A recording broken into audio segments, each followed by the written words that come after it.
short, hooded figure is poking about some bodies lying in the middle of the street. The stranger drags the first body off the road, respectfully props it up against a wall, and places the corpse's hand on its chest. The figure then freezes, as if hesitating, and you see him reach out his hand toward the beautiful gold amulet hanging around the corpse's neck. He jerks his hand back, hesitates, then reaches out again. I see no problems in looting corpses. Hey, who are you and what are you doing here? The stranger almost jumps out of his skin, and the hood falls from his head, under a mop of red curls. Ah, that's why he called curl, I guess. A round halfling face looks up at you.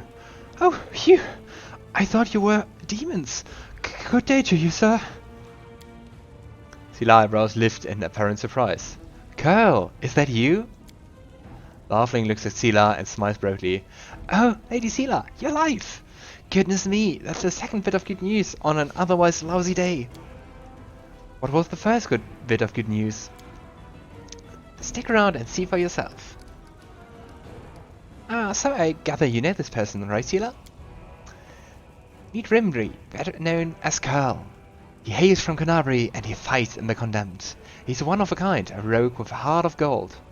Seelah smiles, then adds a little more seriously. Curl, it's probably none of my business, but you should ask yourself if what you were about to do is right. The halfling's cheek flushed and he hides his hands behind his back. I didn't, I just thought... Oh, it doesn't matter. Alright. Can you tell me anything useful about what's going on in the city? I'm afraid not, good sir. I just left the defender's heart. Before that, I was holed up in there, too scared to leave. Although spending all that time under Commander Arueshalae's nose for sure was something. She's a strict one. Phew. And when she gets antsy... Don't even start. I've heard enough of her breathing down my neck to last a mere lifetime. So, what exactly are you doing here? Robbing corpses? No, halfling protests. Rimgri Curl may be a rogue, but he doesn't loot corpses. I just need to get these poor lads' bodies off the road. My friends and I are on the terribly important mission, and we need to get through. We are the friends. Huh. What a coincidence. And suddenly we are on the street too. Oh, the dragon is really nice. He's interrupted by the sound of wheels rolling on the paving stones. A car drawn by a sad horse appears from around the corner. A pretty half-elf is driving it, and a young man in knight's armor is walking alongside.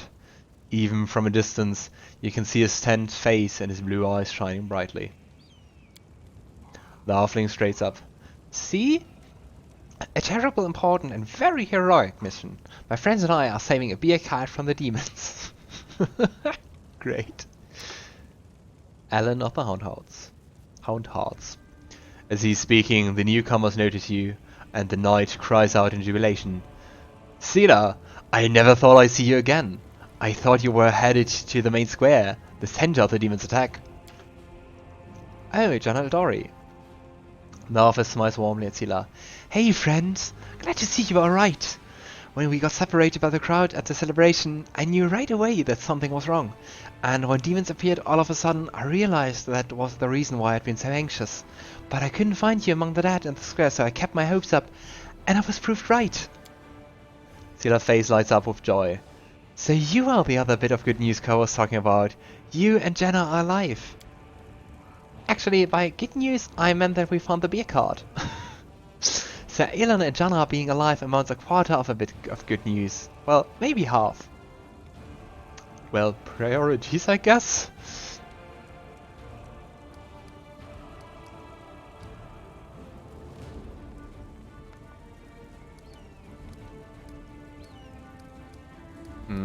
Not too much of a fan of either of those.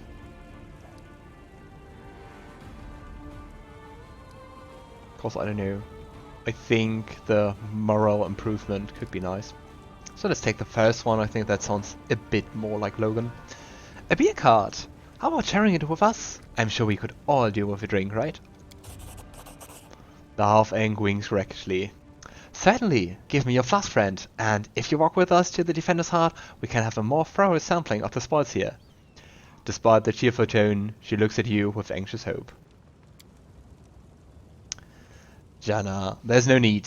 The heart is very close, and the three of us will be enough to fight off an attack if there is one. Besides, our friend here surely has better things to do. More important things than carrying barrels of beer, I'll wager. By the way, my name is Alan, Sir Alan of the Hound Hearts. I'm glad to meet someone who survived this madness.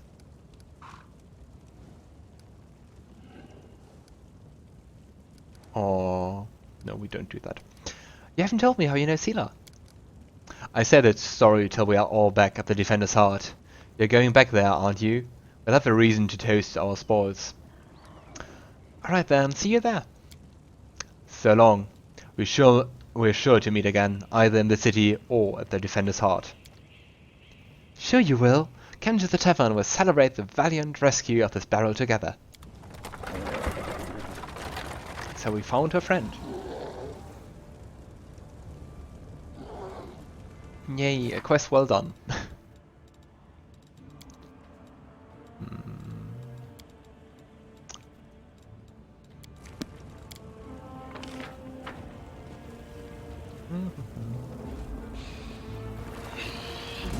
Hey. They are the darkness. At least the ghouls seem to be pretty easy. Is this a mock fight? I don't want to go back to the Defender's Heart already to heal Seelah. These corpses were gnawed to the bone by ghouls, whose teeth were likely the cause of death. Where does that lead? Ah. Interesting, didn't see that before, like from the other side.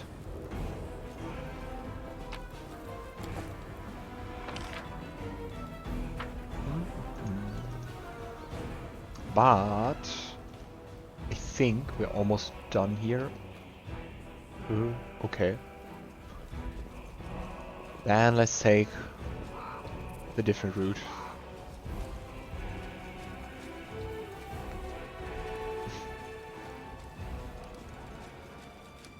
They will break against our resolve. Time to share your treasures! Yeah, level 7.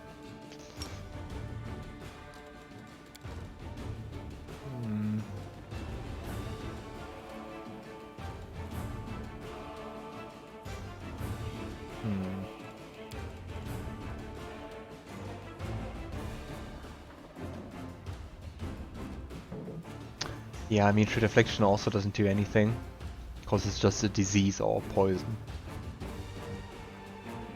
Demoralize.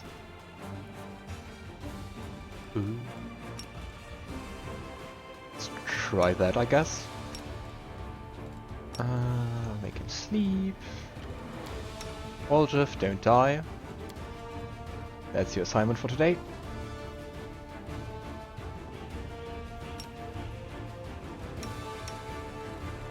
I can't die now. I'm not nearly fit, so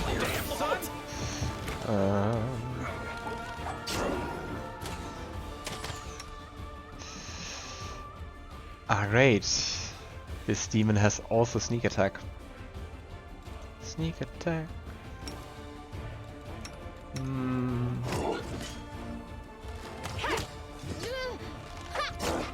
Can we please not die?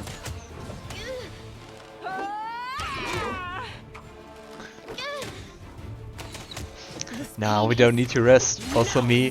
Why is this fight so hard?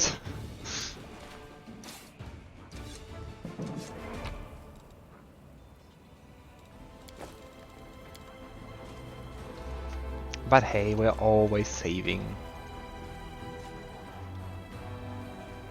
Okay, let's see what we fought for. Disappointing. Just want to see if we can find out anything more about the other missing Disciples of Desna.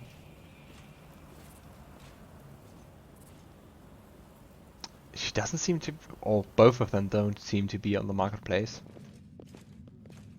Ilk. I had another vision from our mysterious helper, but she said the same thing as before about the attack on Kenabres.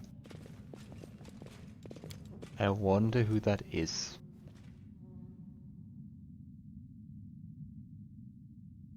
Alright, so let's rest before we leave here. I think it's a very well-deserved rest.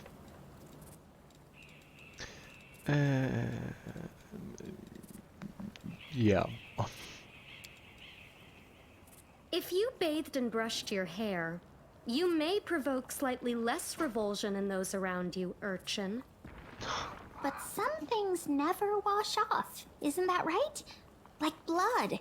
It's always on your hands, even if you can't see it. Ugh. What a reply. Did we find trouble? Oh, great. No, they did. Make Where did every you come strike from? count. Giant spider.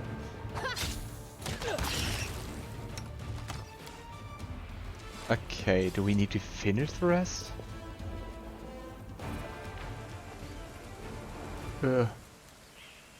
Apparently so. A whole day. Let's see what we can do.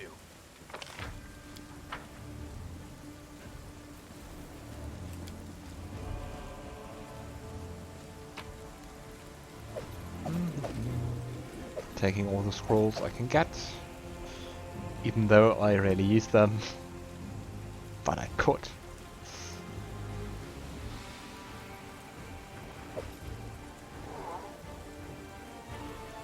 I also have to look what encumbrance actually does.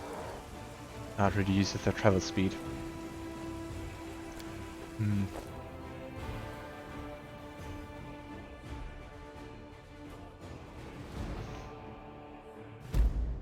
I really like Camellia's look.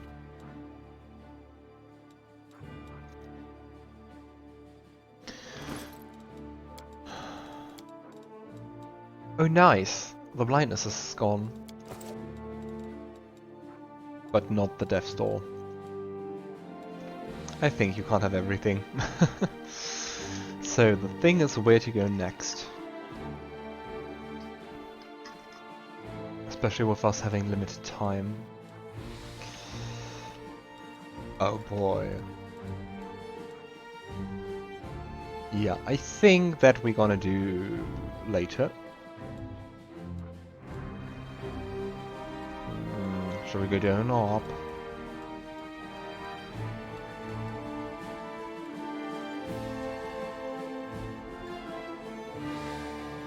I mean, here are demons gathering, so maybe let's go there first, so maybe we can hold the advancement a bit. Yeah. That sounds like a good idea. Oh no.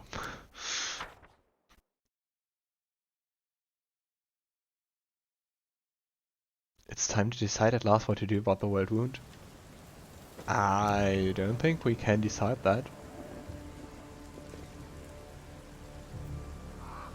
Here we go.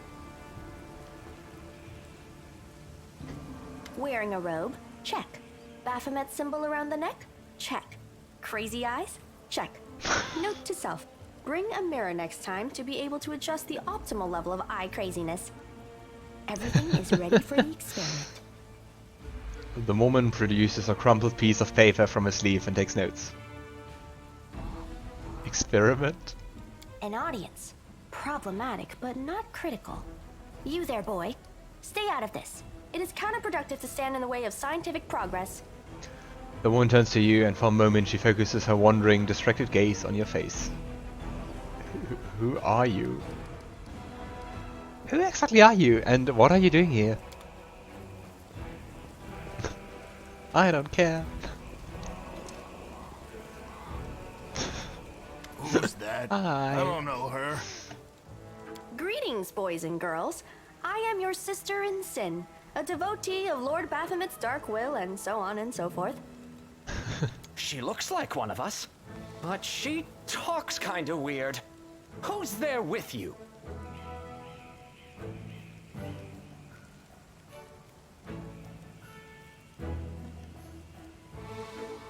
Who? Oh, Oh, them! Just an audience, they don't matter. Consider them a supplementary component of the coming experiment.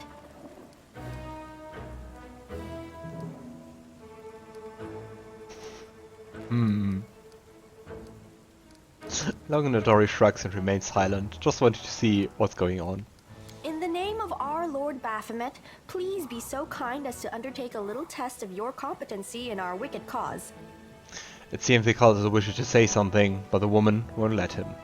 Let's start with something simple. So here's my first question. What is Lord Baphomet's favorite weapon? She produces a pencil and crumpled piece of paper from her sleeve.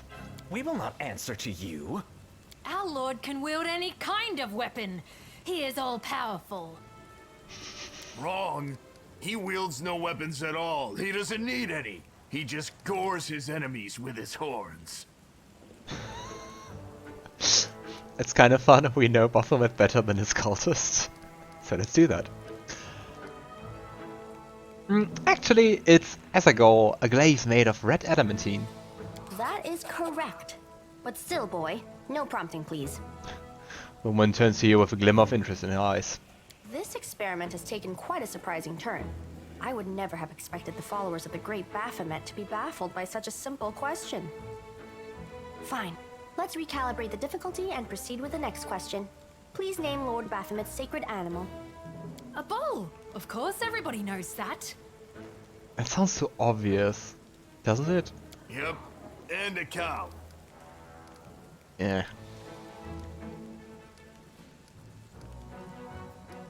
I think I didn't pass the check this time. None of your answers were correct. The correct answer is an aurochs. Ah. It appears the Just more experiment specific. has yielded results which are as unexpected as they are incredible. Baphomet's cultists have not the slightest idea about who Baphomet really is, let alone any in-depth knowledge of his ideology or philosophy. I'm positive that this news will cause a sensation in widest scientific circles. Yay, so you are a scholar with a very huge lack of self-preservation. Damn it. She's right. I'm a shitty excuse for a cultist. And But- my mother but- used to tell me to become a plowman. Hey, take it easy. We've only had 2 questions. You there, come on, ask another one. We'll get the next one. It's so absurd. Sure, ask them some more. They might still manage it. Is there any sense in continuing? You cannot answer the simplest of questions. I am ashamed of all of you, as cultists and as individuals.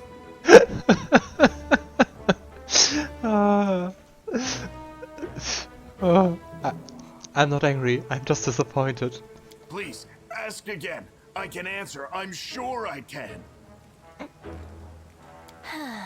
How do you spell Baphomet's name? B-A-F-A... Oh, screw it. To hell with Baphomet. I thought it was gonna be fun, but instead there are all these questions. I'm done here. I'm going back to my home village, back to my mother. Okay. Hey, wait! You there! How dare you stir up discord in our ranks?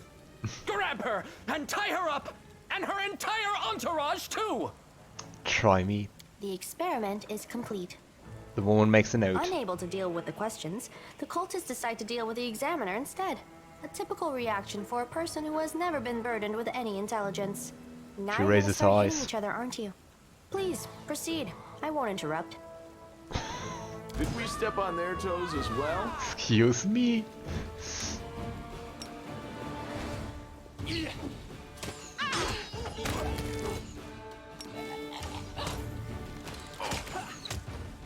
Ow.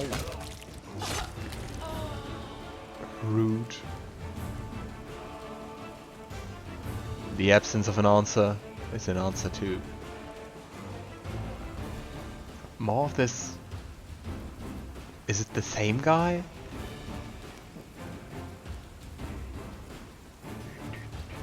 The result is statistically predictable, especially considering their intelligence level. The woman examines the cultist's remains. What about you, boy? Are you ready to answer some questions for the good of science? Let's woman- proceed with the experiment. My first question is simple. Which colors does the goddess Iomedae prefer? The woman turns over the crumpled piece of paper to the blank side. Succeeded at a law religion check. I would have guessed like red and gold. You're absolutely convinced that the correct answer is red and white. Dang it. There. Of course it's red and white. This answer is correct. It is comforting to meet at least one educated person in the melting pot of ignorance that is Kenabres today. The one makes a note on the piece of paper. Let's proceed. Did Aradin take part in any crusade before he died? I don't know. Huh. You know for sure that Aradin died not long before the Worldwound opened and the First Crusade began. No, he did not. Your answer is correct. Aradin's death dates to 4606, and that is precisely the year when the Worldwound was opened. The First Crusade started back in 4622. The one makes a note on the piece of paper.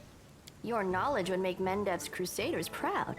My final question is, what is the title that Aurilu Vorlesh bears? Is she the architect of the Worldwound, the lord of the labyrinth, or the border inquisitor of the shapeless abyss? I know that she's the architect of the Worldwound. You're positive that Aurilu Vorlesh is known as the architect of the Worldwound. Why, of course, the architect of the Worldwound. That's correct. Most excellent. You successfully answered all of my questions. Splendid. Amazing. This is a breakthrough.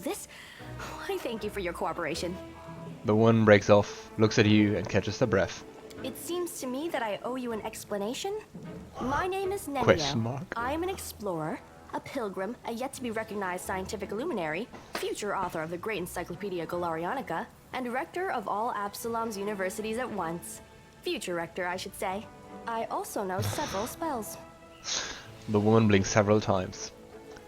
That sounds either very arrogant or maybe very ambitious. So, can you finally tell me what you were getting at with all these questions? It is so heartening to see you strive for knowledge. I have been conducting an experiment comparing the intellectual abilities of the average cultist with those of the average crusader. And I must admit that you passed the test with flying colors. This does offer a glimmer of hope for the future of Crusade. I have always claimed that despite the popular beliefs about the limited intellectual abilities of those in the army, at least some of them can be considered educated. It pleases me to see that I was correct. Thanks, I guess. So you're trying to say that I am mediocre? Yes. Nenio scans you once again from head to toe. Wow. But, why do you keep calling me boy? I have a name, you know. I apologize for an injury to your ego, but your name is irrelevant on the grand scale of the universe. Thus, it cannot possibly interest me. I will forget it as soon as I hear it. To avoid unnecessary confusion, I'd prefer to not know it at all. Oh, wow. You know that Kenabres isn't really safe right now, so maybe you want to join forces? Do you wish to become my follower? To accompany me Other on my way expeditions to round. the Worldwound? To assist me in my experiments? To run errands for me? Perhaps even to write down my deepest thoughts for the benefit of future generations? Oh, how splendid! Of course, I agree. Truth be told, I have no money to pay you. But you will be aiding the progress of science, and that is its own reward.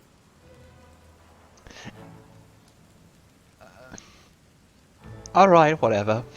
Let's see where this leads. Excellent. You're hired. To think that I finally found someone to accompany me. Am I 27 hired if I Crusaders don't before get you said paid? no. Not one of them saw the undeniable appeal of my offer.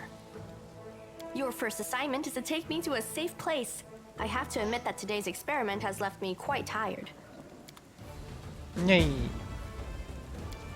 I would love to see your skills first. Besides not having like much HP.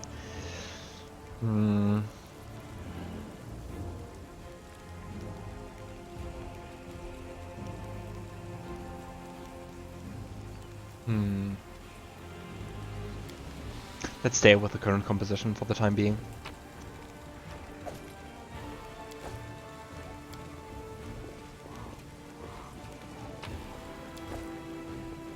anything to explore? I can handle it. Doesn't seem like it.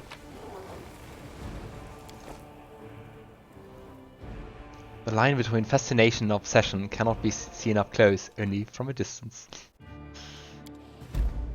Okay. A knight and a cultist die together here, piercing each other fatally with swords. Their remains are mangled, and their weapons and armor are destroyed, but something in their backs survived the conflict. You can procure some reagents for creating consumable items here. Did that.